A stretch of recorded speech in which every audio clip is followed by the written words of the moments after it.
하나님께서 노아에게 말씀하신 대로 대홍수가 시작되었습니다. 엄청난 재앙이었습니다.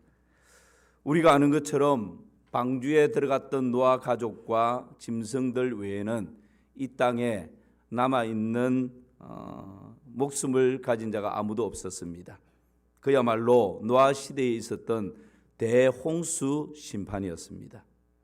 오늘 우리가 말씀을 함께 묵상하려고 하는 것은 노아 시대의 이 대홍수 심판이 오늘날 우리에게 주는 교훈이 무엇인지, 이미 오래전 있었던 이 홍수 심판인데 이 사건이 오늘 이 시대를 살아가는 나에게 주는 교훈이 무엇인지를 세 가지로 생각하려고 합니다. 첫째는 종말이 있다는 것입니다.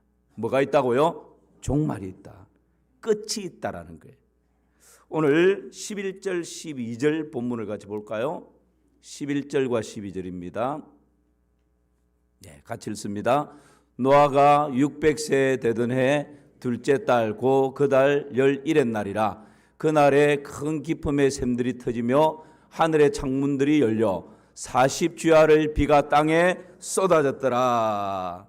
여러분, 하나님께서 노아에게 방주를 짓도록 명령하십니다. 왜냐하면 홍수를 통해서 이 땅의 죄악을 심판하시기 위함이었습니다. 노아는 무려 약 120년 동안 방주 짓는 이 일에 전념을 합니다. 그 기간 동안 세상 사람들은 노아를 향해서 손가락질하고 조롱하고 핀잔을 보내고 미련한 사람이라고, 어리석은 사람이라고 그렇게 비난을 쏟아붓습니다. 그럼에도 불구하고 노아는 묵묵히 이 방주 짓는 일에 전념했습니다. 마침내 노아의 나이가 몇 세 됐다고요? 600세 되던 그 해에 홍수가 시작된 것입니다. 그렇게도 맑고 푸르렀던 하늘에 먹구름이 밀려오기 시작합니다. 그리고는 오늘 성경 말씀대로라면 하늘의 창이 열리고 하늘에서 비가 소나기 정도가 아니고 하늘에 있던 물이 하늘로부터 막 쏟아지기 시작합니다. 그리고 땅에 있던 깊은 샘이 터집니다. 그리고 그 샘에서 물이 솟구치기 시작합니다. 무려 며칠 동안요? 40일 밤낮으로 끊이지 않고. 여러분, 우리가 한 3, 4일 그냥 비가 많이 쏟아지고 그렇게 돼도 물난리가 나지 않습니까? 그런데 생각해 보십시오. 40일 동안 낮밤을 가리지 않고 하늘에서 물이 쏟아지고 밑에서는, 땅에서는 깊은 샘이 터져서 물이 솟구치고, 창세기 오늘 19절 말씀 보니까 어느 정도였느냐 하면 이 정도였어요. 19절 시작. 물이 땅에 더욱 넘침에 천하의 높은 산이 다 잠겼더니. 위로부터 아래로부터 물이 막 쏟아지는데 시간이 점점 지나자 천하의 높은 산이 물에 어떻게 돼버렸어요? 잠겨버렸어요. 완전한 대홍수 심판인 것입니다. 땅의 모든 피조세계가 물에 잠겨버립니다. 창조 이래 이런 경험은 처음입니다. 상상할 수 없었던 일이 지금 일어난 것입니다. 그동안 노아를 조롱하고 손가락질하고 비난했던 그 세상 사람들은 종말에 대한 아무런 대책 없이 지금 이 노아 홍수 심판 앞에서 속수무책이었습니다. 노아가 이야기를 할 때마다 설마 이렇게 햇볕이 쨍쨍 떠 있는데 무슨 홍수, 아마 그렇게 생각하고 가벼이 넘겨버렸을 것입니다. 그러나 때가 되매 하나님께서 하늘에 창을 주시고 땅에 깊은 샘을 터지게 하셔서 하나님 말씀하신 그 말씀을 이루어 가시는 분이십니다. 여러분, 그래서 하나님의 말씀은 어떤 경우에라도 성취가 됩니다. 하나님이 물로 심판하시겠다라고 말씀하시면 때가 되매 하나님 말씀하신 대로 세상을 물로 심판하셨습니다. 앞으로는 하나님께서 물이 아니라 불로 심판하실 것을 말씀하십니다. 여러분, 홍수 심판 이후에 하나님이 무지개를 보여주시면서 하나님 약속하시죠. 앞으로는 물로 다시 이 세상을 심판하지 않겠다. 그리고 베드로후서 3장 12절에 보니까 앞으로 다가올 이 세상에 종말이 있는데 그 종말 때는 이렇습니다. 시작. 하나님의 날이 임하기를 바라보고 간절히 사모하라. 그날에 하늘에 불이 풀어지고 물질이 뜨거운 불에 녹아지려니와. 그날에 하늘이 불에 타서 어떻게 돼요? 풀어지고 물질이 뜨거운 불에 녹아진다라고. 여러분, 앞으로 우리 예수님 재림하실 이 세상의 마지막 종말 때는 홍수나 물로 하나님께서 심판하는 것이 아니라 무엇으로요? 불로 심판하신다. 여러분, 처처에 지금 전쟁의 소식이 있고 지진의 소식이 있고 그럴 때마다 여러분, 우리가 이런 것을 감지를 하지 않습니까? 우리 예수님께서 친히 내가 재림할 때, 예수님께서 재림하시는 그 종말의 때를 말씀하시면서 예수님이 뭐라고 말씀하십니까? 내가 도둑같이 올 것이다. 그 날이 도둑같이 말 것이다 말씀하셨어요. 그리고 예수님이 종말에 대해서 말씀하시면서 그 때는 마치 노아의 때와 똑같다. 도대체 노아의 때 어떤 때였는데요? 여러분, 마태복음 24장 37절에 39절 말씀 보십시오. 예수님이 그 마지막 때를 이렇게 말씀합니다. 노아의 때와 같이 인자의 임함도 그러하리라. 홍수 전에 노아가 방주에 들어가던 날까지 사람들이 먹고 마시고 장가들고 시집가고 있으면서 홍수가 나서 그들을 다 멸하기까지 깨닫지 못하였으니 인자의 임함도 이와 같으리라. 예수님이 친히 말씀하셨어요. 인자의 임함의 때가 마침 이 노아의 때와 똑같다는 거예요. 노아의 때 어땠는데요? 홍수가 시작되기 직전까지, 내일 홍수 심판이 임하게 될 텐데 오늘까지 사람들이 먹고 마시고 시집가고 장가가고 자기 일에 매여서 그렇게 정신없이 살아갔다는 거예요. 여러분, 39절 보십시오. 더 심각한 것은 마지막 절입니다. 홍수가 나서 그들을 다 멸하기까지 깨닫지 못하였으니. 이 말씀은 홍수가 시작됐는데, 심판이 시작됐는데도 뭐 2, 3일 지나면 끝나겠지, 깨닫지를 못했다는 거예요. 그 정도로 이야기를 하고 그 정도로 방주를 만들어 놓고 시각적으로 보여주고 그런 메시지를 주었다면 뭔가 먹구름이 밀려올 때라도 깨닫고 노아에게 우리 좀 살려달라고, 우리 가족도 방주에 들어가게 해달라고 애걸복걸해도 될까 말까 한데, 여러분, 세상 사람들이 홍수가 시작되었음에도 불구하고 멸망할 때까지 깨닫지를 못했다라고. 여러분, 심각한 것 아니겠습니까? 분명한 것은 우리 예수님이 이 땅에 재림하실 때 이 땅에 종말이 있다는 사실을 여러분이 신뢰하시기를 주님의 이름으로 축복합니다. 종말이 있는 것을 알고 살아가는 사람과 종말과는 전혀 무관하게 살아가는 사람의 삶은 다릅니다. 여러분, 우리는 세상의 종말뿐만 아니라 개인적인 종말을 다 맞이하게 돼 있어요. 세상의 종말은 너무 먼 것처럼 느껴지는데 조금 좁혀볼까요? 여러분, 저도 마찬가지고 여러분도 마찬가지고 다 개인의 종말을 언젠가는 맞이하게 됩니다. 일부 때는 우리 주일 학생들이 많이 있었는데, 제가 주일 학생들은 아마 개인적인 종말이 좀 더 길게 남아 있을 것이고, 머리가 좀 희끗희끗 하신 분들은 죄송합니다. 개인적인 종말을 맞이할 날이 점점 더 가까이 다가오고 있는 것입니다. 그러나 좀 더 길게 남아있던, 좀 더 가까이 남아있던 공통적인 부모가 있는데 뭐죠? 종말이 있다라는 거예요.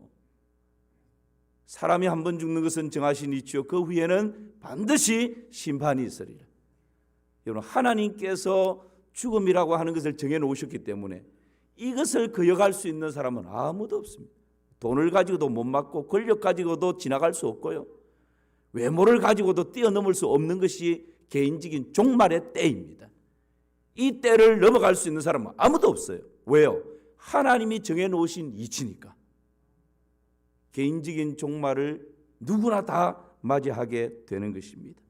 그래서 시편 90편에서 모세는 사람의 연수가 70이요 강건하면 80일지라도 그 연수의 자랑은 수고와 슬픔뿐이요 신속히 가니 우리가 날아간다라고, 그렇게 우리의 일생이 날아가는 것처럼 신속히 종말의 때를 향해서 달려간다, 그렇게 말씀하고 있는 것입니다. 여러분, 세상의 종말이 있는 것과 아울러 우리 각자 개인의 종말이 분명히 있다는 사실을 여러분 깨닫고 바라보며 살아갈 수 있기를 주님의 이름으로 축복합니다. 유럽의 공동묘지에 묘비들을 이렇게 세워놨는데 그 묘비에 보면 이런 묘비 글이 있답니다. 어영부영하다가 나 이렇게 될 줄 알았다, 이런 묘비. 또 이런 묘비도 있대요. 부지런한 내 딸 여기 잠들다, 부활의 때에도 아마 제일 먼저 일어날 것이다. 얼마나 부지런했던지. 또 이런 묘비도 있답니다. 참 말 많던 내 아내 드디어 입을 다물다. 얼마나 평소에 말을 많이 했던지. 또 이런 묘비도 있대네요. 사랑하는 내 아내 여기 잠들다, 제발 내 아내를 깨우지 말아다오. 여러분, 중요한 것은 어영부영 살았던 사람도 개인의 종말의 때가 있는 것입니다.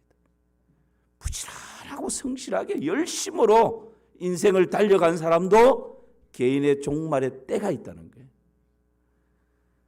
말을 많이 하면서 살았던 사람도 개인적인 종말의 때가 있고요. 얼굴을 가꾸고 몸매를 가꾸면서 얼짱 몸짱으로 이 세상을 그렇게 멋지게 시선을 집중시키면서 살아갔던 사람도 개인의 종말의 때가 있다는 것입니다. 이 종말의 때를 믿고 아는 사람은 어떻게 살아야 합니까? 시편 90편 12절 말씀, 우리 같이 한번 읽어볼까요? 시작. 우리에게 우리날 계수함을 가르치사 지혜로운 마음을 얻게 하소서. 아멘. 여러분, 개인의 종말이 있고 언젠가는 이 세상의 종말이 있을 것을 깨닫고 알고 살아가는 사람은 우리의 남은 날을 헤아리는 그 지혜를 가지고 살아가는 것입니다. 마치 오늘 나에게 주어져 있는 이 하루가 마지막 날인 것처럼 그렇게 아끼고 정말 가치 있는 그 일에 시간과 재능과 물질과 나의 에너지를 쏟으며 살아가는 것입니다. 이것이 종말이 있다는 것을 알고 깨달은 사람의 삶의 모습인 것이죠. 간절히 바라고 축복하기는 나에게 허락되어진 이 한날을 마치 마지막 날인 것처럼 그렇게 멋지고 아름답게 살아가는 은혜가 있기를 주님의 이름으로 축복합니다. 이게 종말의 삶입니다. 두 번째는, 노아 홍수가 우리에게 주는 두 번째 교훈은요, 그 종말 가운데서도, 심판 가운데서도 구원이 있다는 것입니다. 뭐가 있다고요? 구원이 있습니다. 23절 말씀 우리 같이 보실까요? 23절입니다. 시작. 지면의 모든 생물을 썰어버리시니 곧 사람과 가축과 기는 것과 공중의 새까지라. 이들은 땅에서 썰어버림을 당하였으되 오직 노아와 그와 함께 방주에 있던 자들만 남았더라. 여러분, 지금 홍수 심판으로 이 땅에 있는 가장 높은 산까지도 물에 다 잠겨버렸어요. 그러니까 23절에 보니까 사람과 가축과 기는 것과 모든 생물 새까지 다 썰어버림을 당하고 다 멸망당한 거예요. 그런데 유일하게 지금 살아남은 사람들, 안전한 곳이 있습니다. 마지막 부분 보십시오. 오직, 제일 밑줄입니다. 노아와 그와 함께 어디에 있던? 방주에 있던 자들만 남았더라. 여러분, 온 세상이 물로 심판받고 멸망당하고 죽임을 다 당하고 썰어버림을 당하는 그때에 홍수가 침몰치 못하는 안전한 장소가 있었습니다. 그게 어디라고요? 노아 방주였어요.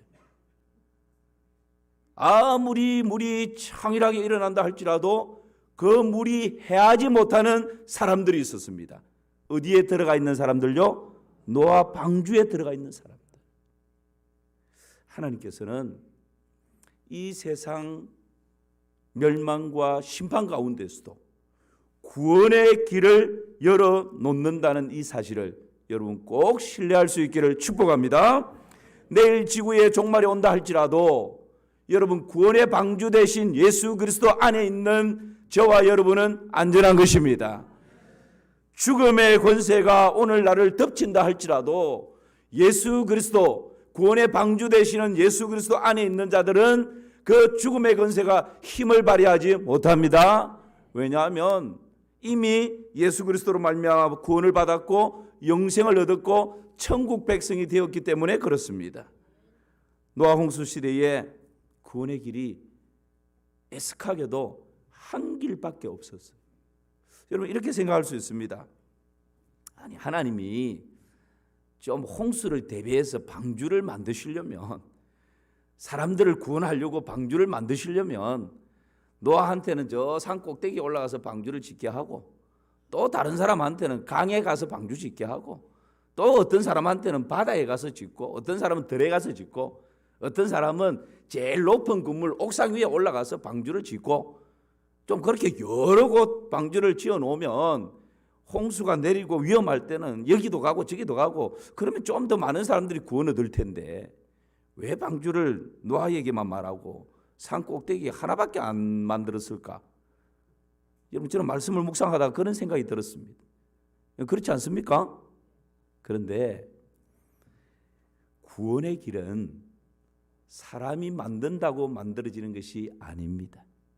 구원의 길은 하나님께서 열어주시는데, 노아 시대에는 노아 방주만이 유일한 구원의 길이었습니다.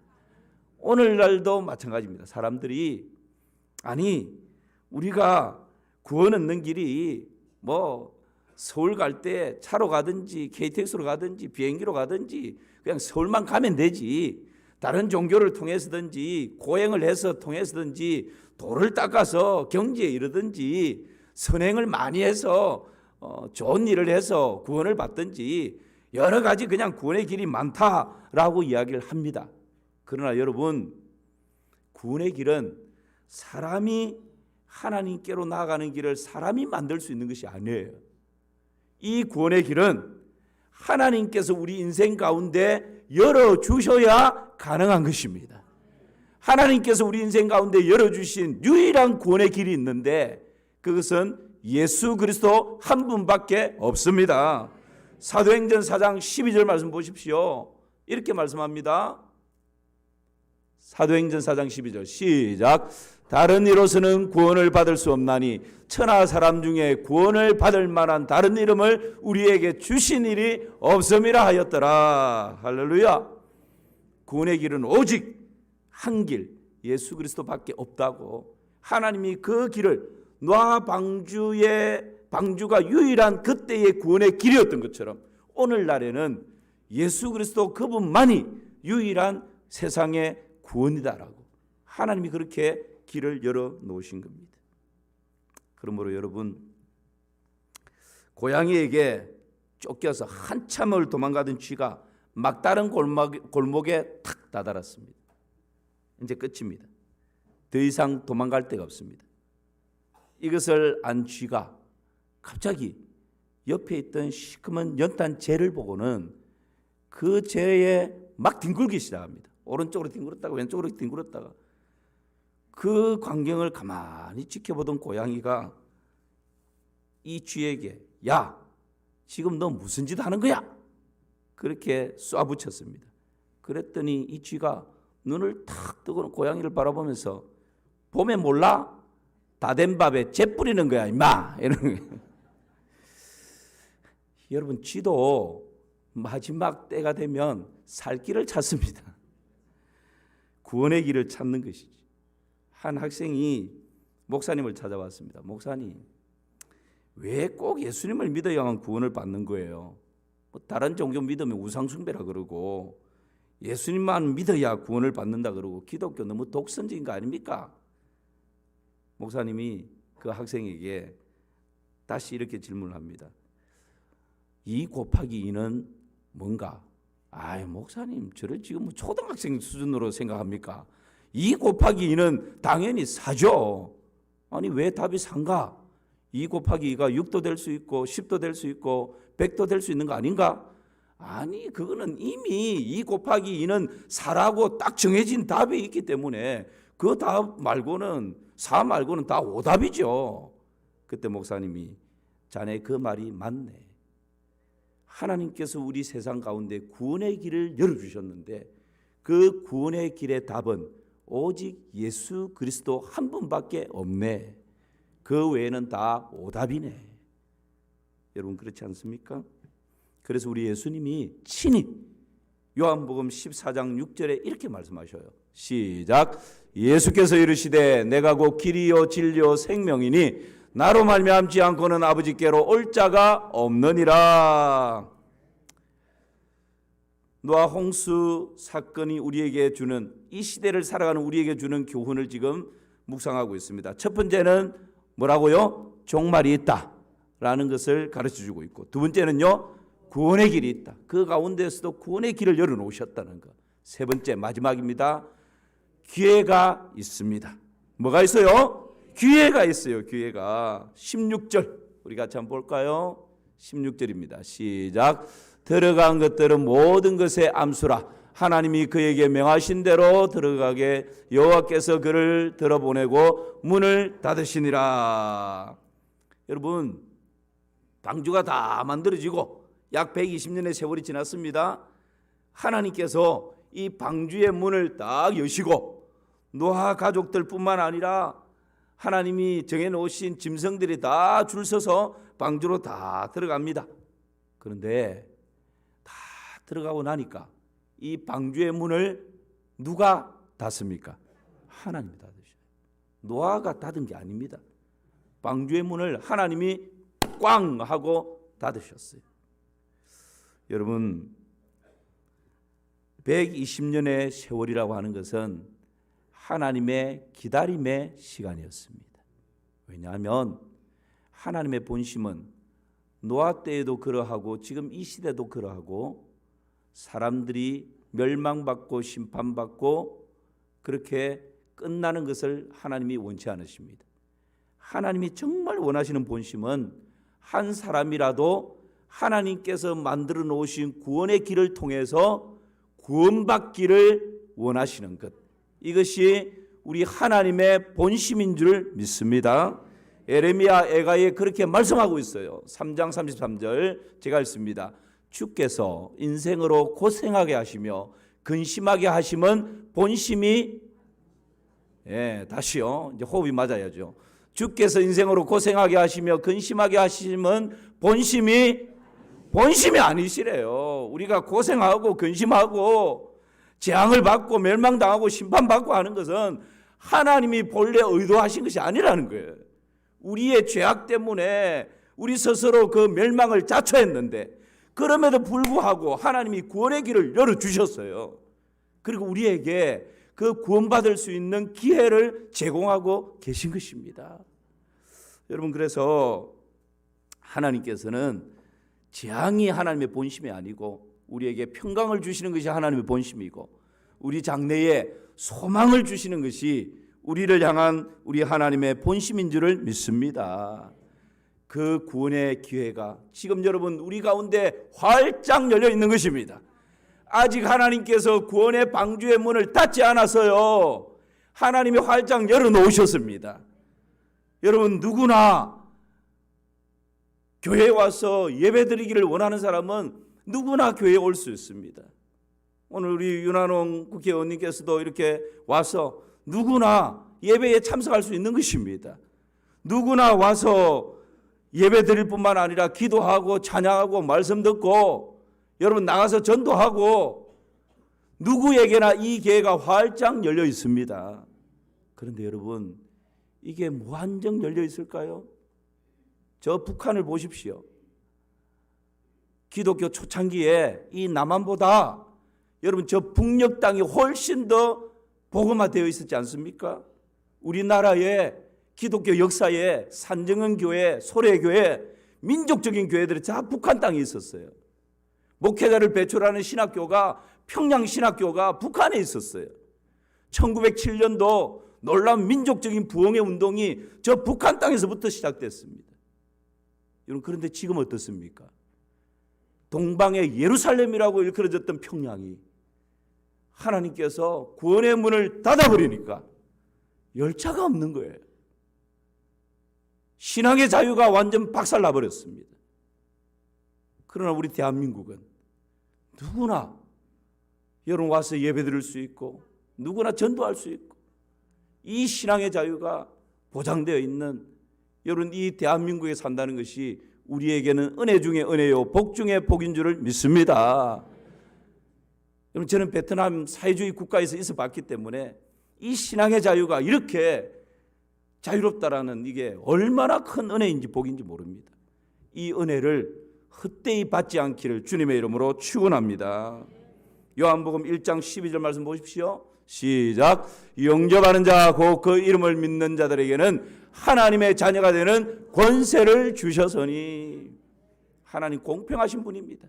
많이 배웠든지 적게 배웠든지 건강하든지 병자든지 여러분 남자든지 여자든지 백인이든지 흑인이든지 오직 하나님이 열어놓으신 구원의 길 예수 그리스도를 영접하고 믿는 자는 어떤 것 차별하지 않고 모두 하나님의 자녀가 되는 권세를 주셨습니다.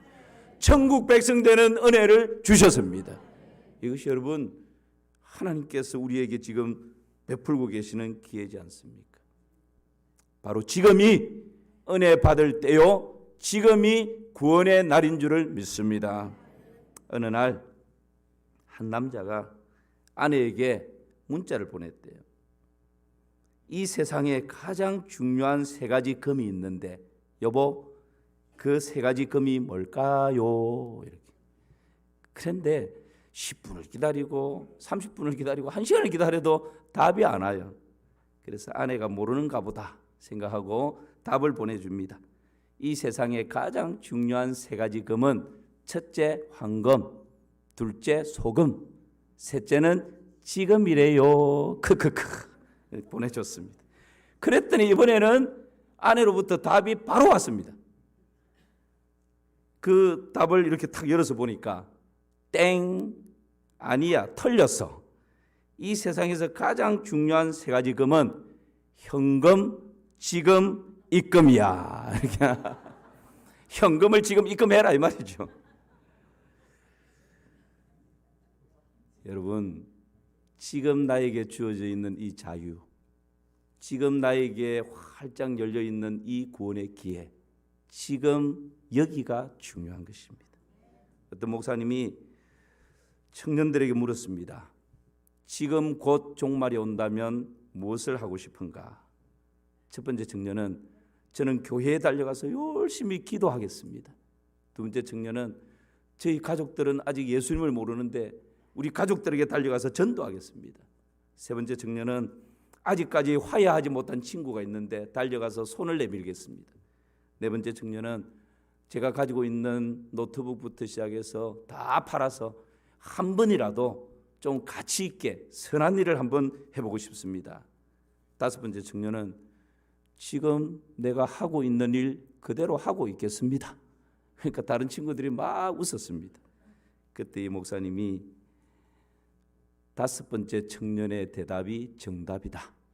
왜냐하면 오늘 나에게 주어져 있는 이 하루가 마지막 종말인 것처럼 그렇게 살아가는 사람은 주님이 언제 오시든지 전혀 양심에 끄리낌 없이 당당하고 떳떳하게 하고 있던 그 일을 하면서 주님을 맞이할 수 있기 때문이다. 여러분, 이것이 종말을 살아가는 가치 있는 삶인 줄 믿습니다. 노아 홍수가 우리에게 주는 교훈 세 가지를 같이 생각했습니다. 첫째가 뭐라고요? 종말이 있다. 세상 종말뿐만 아니라 개인의 종말이 분명히 있다. 두 번째는요, 구원이 있다. 종말로 심판 멸망으로 끝나는 것이 아니라 구원의 길을 하나님이 열어놓으셨다는 것. 세 번째는 뭐라고요? 기회가 있다. 누구든지 하나님 열어놓으신 방주를 활짝 열어놓으신 이 구원의 기회에 누구든지 하나님은 초청하고 있습니다. 그 초청에 응하기만 하면 우리는 어떤 종말이 와도 당당하게 평강 가운데 그렇게 종말을 맞이할 수 있는 것입니다. 우리 모든 마산 3.1교회 성도님들 이런 가치 있는 종말의 삶을 살아갈 수 있기를 주님의 이름으로 축원합니다.